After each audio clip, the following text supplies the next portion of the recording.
Exam mount YouTube channel में आपका स्वागत है। आज हम सीखते हैं कोई रेखा या यूँ बोल दें हम रैखिक समीकरणों को हल करना। रैखिक समीकरण हमने जैसे बहुपद में सीखा हुआ है कि रैखिक समीकरण में चर की घात 1 होती है। द्विघात समीकरण में कितनी होती है? कोई भी द्विघात समीकरण होता है उसमें चर की घात कितनी होती है? अधिकतम घात 2 होती है। फिलहाल हम द्विघात समीकरण की बात नहीं करते, हम बात करते हैं रैखिक समीकरण की। तो सबसे पहले हमें ये पता होना चाहिए कि रैखिक समीकरण क्या होता है। रैखिक समीकरण, रैखिक समीकरण जिसमें चर की अधिकतम घात, चर की अधिकतम घात, चर की अधिकतम घात 1 हो। ठीक है, एक से ज़्यादा नहीं हो। जैसे मैंने एक समीकरण लिख दिया, व्यापक रूप इसका लिख देते हैं। व्यापक रूप हम लिखते हैं ax प्लस by बराबर c। ठीक है, व्यापक रूप लिख दिया। कई जगह ऐसे भी लिखा जाता है ax plus by plus c बराबर 0। तो व्यापक रूप ये ले लिया। यहाँ पे a b और c क्या है? अचर राशियाँ। और एक्स वाई क्या है? एक्स वाई क्या है? चर राशियाँ। तो इस द्विघात समीकरण में मैंने क्या लिया है? 2 चर लिए। कितने चर लिए? 2। और दोनों चरों में घात कितनी है? 1। यानी कि ये 2 चरों में रैखिक समीकरण है। 2 चर का रैखिक समीकरण। 3 चर के भी हो सकते हैं, 1 चर का भी हो सकता है।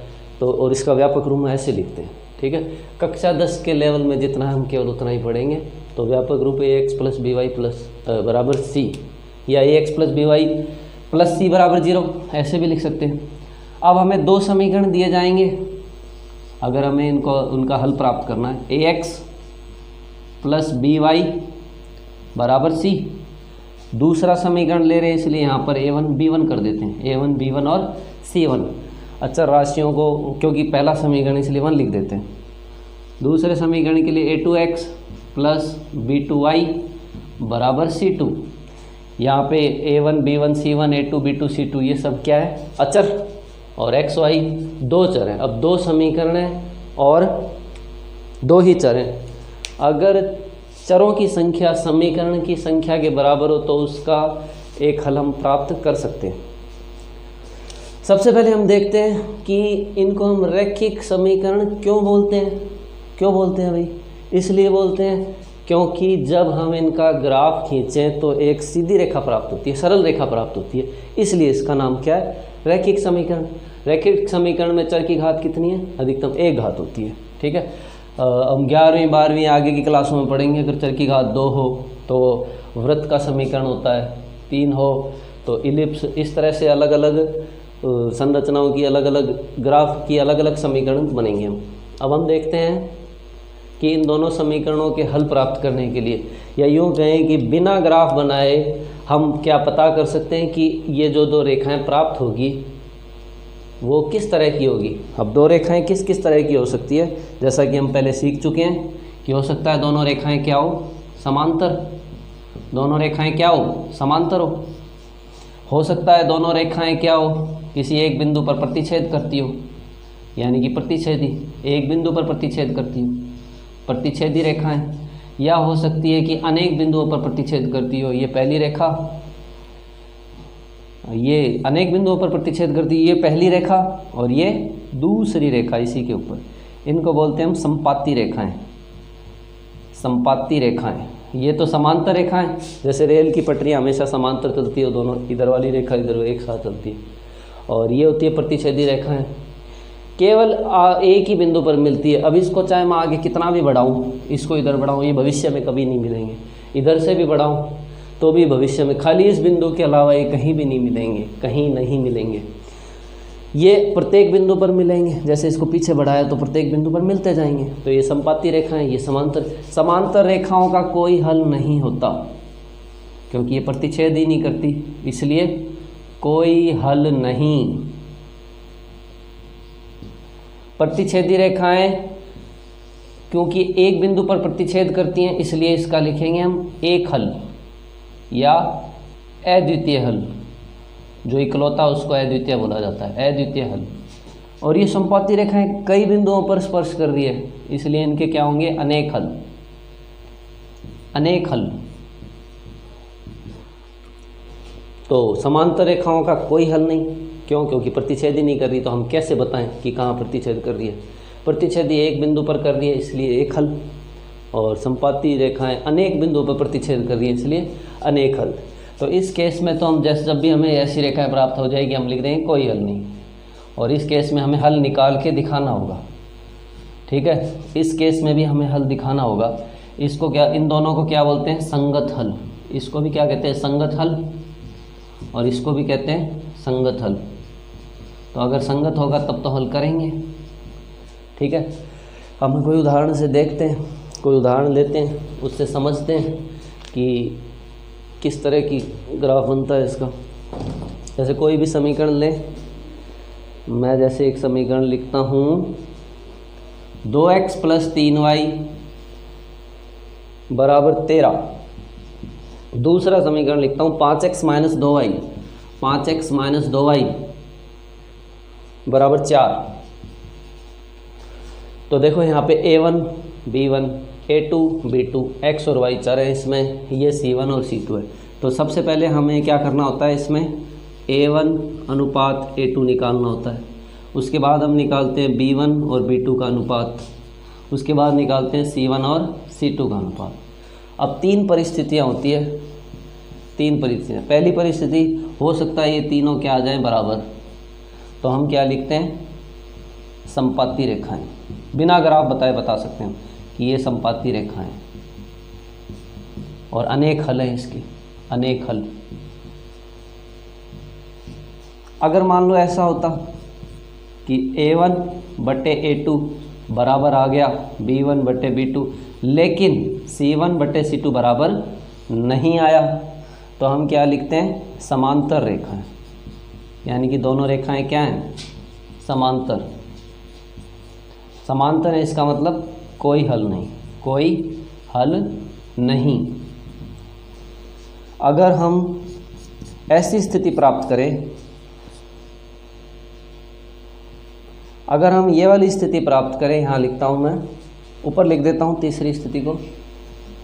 अगर हम ये वाली स्थिति प्राप्त करते हैं कि a1/a2 बराबर नहीं b1/b2, यानी कि पहले दो ही बराबर नहीं है, तो तीसरे वाले को देखने की ज़रूरत ही नहीं है हमें, ये बराबर नहीं है, इसका मतलब हम लिख देंगे प्रतिच्छेदी रेखाएं।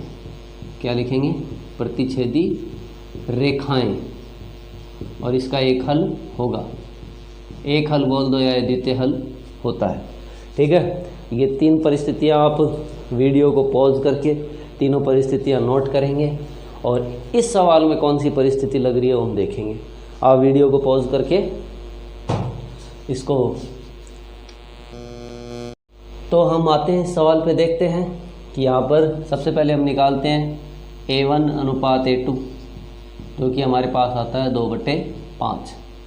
फिर हमने देखा b1/b2 3/-2, माइनस का ध्यान रखना भाई, मैं पहले ही बता देता हूँ, माइनस की यहाँ गलती करेंगे कई बच्चे, तो हमें ध्यान रखना है माइनस 2/5 3/-2। क्या ये दोनों अनुपात बराबर हैं क्या? मुझे तो नहीं लगते, ये दोनों अनुपात बराबर नहीं है, यानी कि a1/a2 बराबर नहीं है b1/b2 का। बताओ तो कौन सी परिस्थिति है, कौन सी है? प्रतिच्छेदी रेखाएं। तो ये रेखाएं कैसी है? प्रतिच्छेदी रेखाएं। मैं चाह रहा था कि प्रतिच्छेदी आए ताकि ग्राफ भी तो बनाना है, तो अब प्रतिच्छेदी मिल गई हमें पहले ही सवाल में रैंडमली। ठीक है, अब इसका ग्राफ भी बनाएंगे। ये तो हमें पता लग गया प्रतिच्छेदी रेखाएं बिना ग्राफ बनाए, लेकिन हमें कह दे इसका हल प्राप्त करो।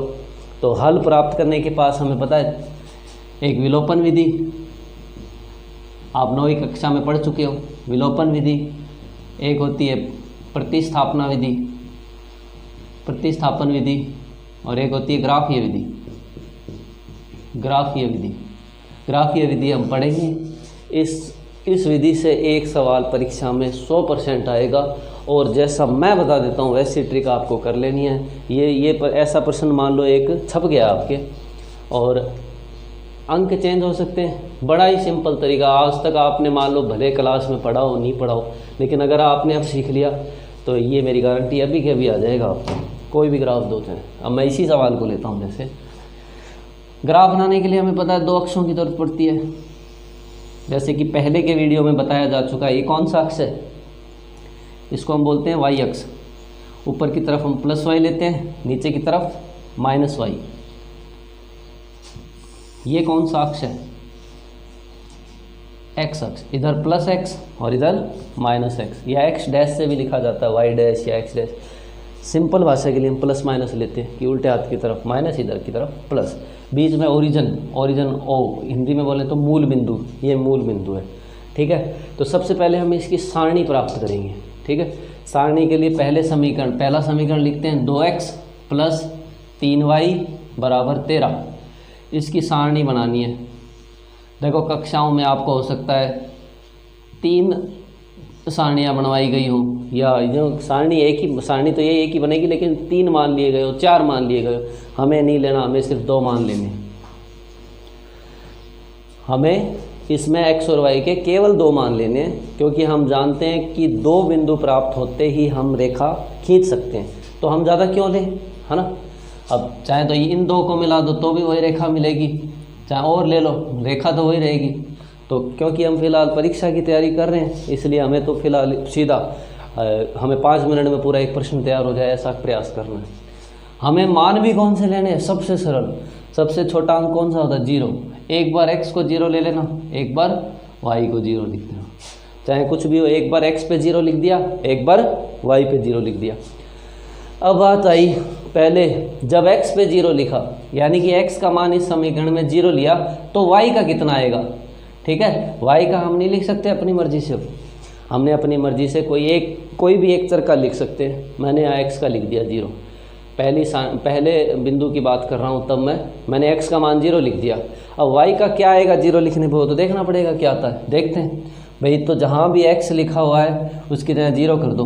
तो देखो 2x की जगह क्या लिख दिया? 0 प्लस 3y बराबर 13। 0 से गुणा हो गया तो 0 हो गया, हमारे पास बच गया 3y बराबर 13। तो y आ गया 13/3। y कितना आ गया? 13/3। अब कई बच्चे तो इसको देख के घबरा जाते हैं, बट्टे में आ गया, पॉइंटों में भले आए, अपने को कोई मतलब नहीं है। 13 में 3 का भाग लगाओ, कितना आएगा? 3 चौक 12, एक बच गया, 3 3 9। एक अंक हम एक ही डिजिट तक लेंगे केवल, 4.3, यानी कि y का मान आ गया लगभग 4.3।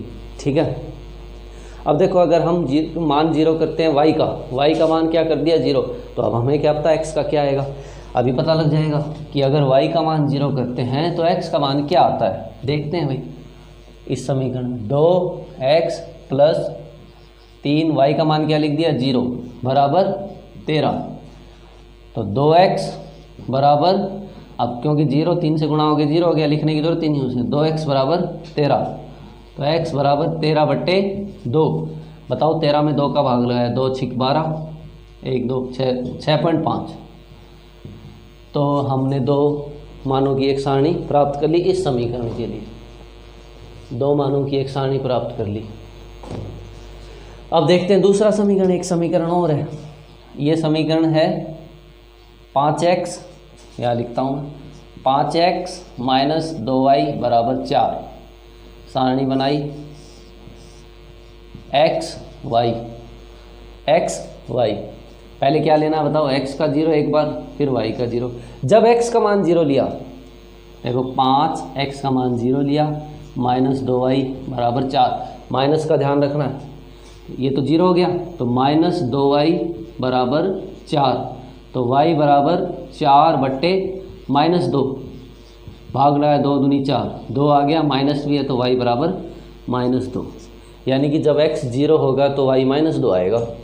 अब देखते हैं जब y 0 होगा तो 5x माइनस 2, y को 0 कर दिया 4। अब ये 0 हो गया तो 5x बराबर 4, तो x बराबर कितना आ गया? 4/5। भाग लगाओ भाई, 4 में 5 का भाग लगाओ, कितना आएगा 0.8। 40 कर लेंगे ना इसको, 5 अट्ठे 40, 0.8 लिख देते हैं, 0.8।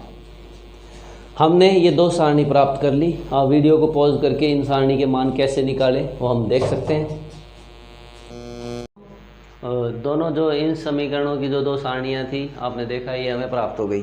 अब केवल सारणी बन गई तो अब हमारा आधे से ज़्यादा सवाल तो हो चुका है। देखो x पे मुझे ज़रूरत पड़ती है 0 और अधिकतम 6.5 तक की, वो भी प्लस की तरफ ही। तो देखो 1 या 2 का भी गैप ले लो, 2 3 4 5 6 7। y पे मुझे अधिकतम ज़रूरत पड़ती है 4.3 की और माइनस में भी, तो y पे भी 1 2 3 4 5 -1 -2 -3 -4, इधर भी x की तरफ भी -1 -2 -3 -4, इस तरह से। अब देखो पहला बिंदु देखो कि जब x 0 हो तो y 4.3 होना चाहिए, कि जब x 0 पर है तो y 4.3 पे होना चाहिए। आपको ग्राफ जब दिया जाएगा बीच में 1 2 3 4 5वीं लाइन बड़ी मिलेगी, फिर 6 7 8 9 10वीं लाइन पे 5 आ ही जाएगा। ग्राफ पेपर जब आपको मिलेगा तो मैं कोशिश करूँगा अगला वीडियो ग्राफ पेपर पे आपको प्राप्त हो जाए। एक प्रश्न देखो 1 2 3 4 5वीं लाइन थोड़ी बड़ी मिलेगी, फिर 1 2 3 4 वापस ये, इससे हमें पता लग जाता है कि 4.3 कहाँ पे। तो वैसे अनुमान से लगा देते हैं हम, यहाँ पर है 4 पहला बिंदु। इस बिंदु का नाम क्या है? जैसा कि आपने पीछे वाले वीडियो में देख सकते हो कि निर्देशांक ज्यामिति आपने पढ़ा होगा। निर्देशांक यानी कि इस बिंदु का एड्रेस क्या है, उसी को गणित की भाषा में क्या बोलते हैं, निर्देशांक। इस बिंदु का एड्रेस क्या है, क्या पता है? इस बिंदु का एड्रेस है 0,4.3। इससे संबंधित आप अगर अधिक जानकारी चाहते हैं तो आप पीछे वाले वीडियो जो कि निर्देशांक ज्यामिति है उसको पढ़ें, जिसमें आपको निर्देशांक यानी कि अंकों के निर्देशों के बारे में पता चलेगा। करो 0,4.3। दूसरा बिंदु है जब x 6.5 हो, 6.5 हो और उस समय y 0 होना चाहिए, y को हमने 0 ही रखा। तो पहले इन दो बिंदुओं को मिलाकर आपको स्केल से मिलाना है, आगे तक बढ़ा दें, ऊपर भी नीचे तक। आपको ये स्केल से प्राप्त करनी है, स्केल से खींचनी है सीधी रेखा पूरी, यानी कि दो बिंदुओं से हमें रेखा प्राप्त हो गई। इस रेखा का नाम क्या है? इस रेखा का नाम है, या इसका समीकरण है 2x + 3y = 13। अब दूसरे सारणी को से हम बनाते हैं ग्राफ। जब x 0 तो y -2 होना चाहिए, जब x 0 है तो y -2, यानी कि यहाँ पर x पे 0 चले, x पे 0 y पे -2 चलना है, चले गए भाई। यहाँ पर इस बिंदु का पता क्या है, 0, -2। दूसरा बिंदु है x पे तो 0.8 चलो, तो x पे 0.8 चलो, बताओ कहाँ है 0.8, 1 से कम, यानी कि 5 5 6 7 8 लगभग अंदाजे से यहाँ। तो x पे 0.8 चले, y पे चलना ही नहीं था, यानी कि यहीं का यहीं हो गया। ठीक है, इनको स्केल से मिलाओ, इसी रेखा को स्केल से ऊपर की तरफ खींचेंगे तो देखो ऊपर वाली रेखा को इसने प्रतिच्छेद किया। हम तो पहले से ही जानते थे प्रतिच्छेद करेगी, क्योंकि हमने देख लिया था समीकरण। तो अब आपको देखना है कि जब ये प्रतिच्छेद कर रही है, जब ये प्रतिच्छेद कर रही है उस समय x का क्या मान है, y का क्या मान है। चूँकि हो सकता है ग्राफ में जब हम अनुमान से लेते हैं तो कुछ ना कुछ पॉइंटों की मिस्टेक हो सकती है, तो आप क्या कर सकते हैं, मतलब कोई विलोपन विधि या अन्य किसी विधि से इसका उत्तर निकाल सकते हैं। आप ये काम परीक्षा में भी कर सकते हैं, जैसे इसका विलोपन विधि से इसका उत्तर निकाल सकते हैं। 2x + 3y = 13, 5x - 2y = 4। विलोपन विधि 9वीं कक्षा में सभी ने सीखी है।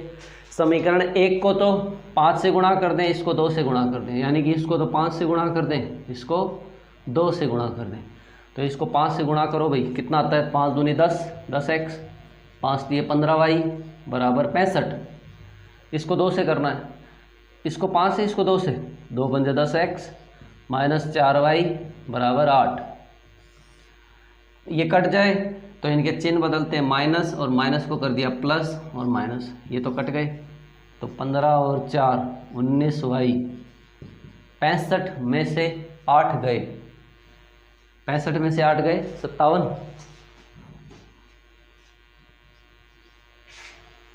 तो y बराबर आ गया 57/19, 19 दिए 57।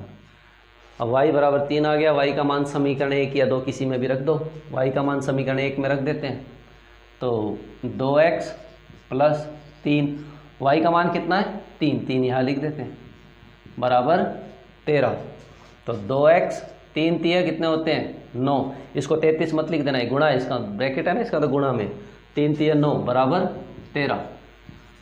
2x बराबर 13 में से 9 गए, 13 में से 9 गए कितना आएगा 4, तो x बराबर 4/2, यानी कि x का मान कितना आ गया 2 आ गया।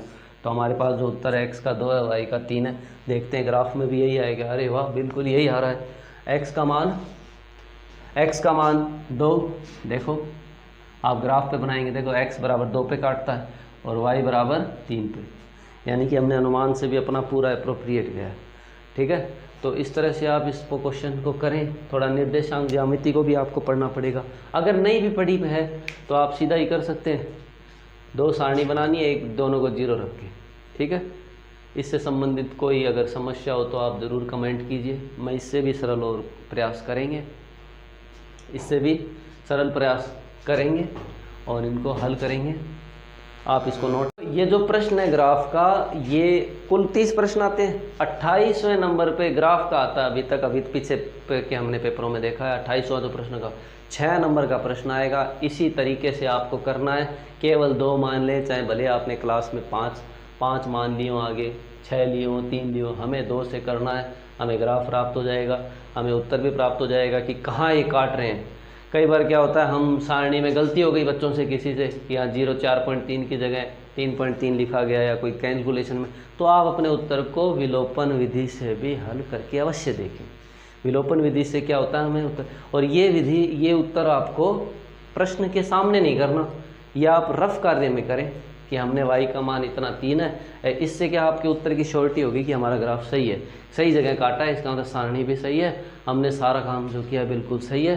तो इससे आपको पूरे 6 नंबर आपको प्राप्त हो जाएंगे। किसी को अगर विलोपन विधि में भी कोई समस्या हो तो कमेंट ज़रूर करना, विलोपन विधि पर भी आपको एक बढ़िया सा वीडियो बनाकर दिया जाएगा। वैसे मैंने तो ये मान के चला हूँ कि विलोपन विधि आपको आती है, नहीं आती है तो भी पीछे के वीडियो में, आने वाले के वीडियो में टच में रहे, विलोपन विधि आपको आनी चाहिए। 6 नंबर का सवाल है, आराम से हम पास हो सकते हैं। ठीक है, तो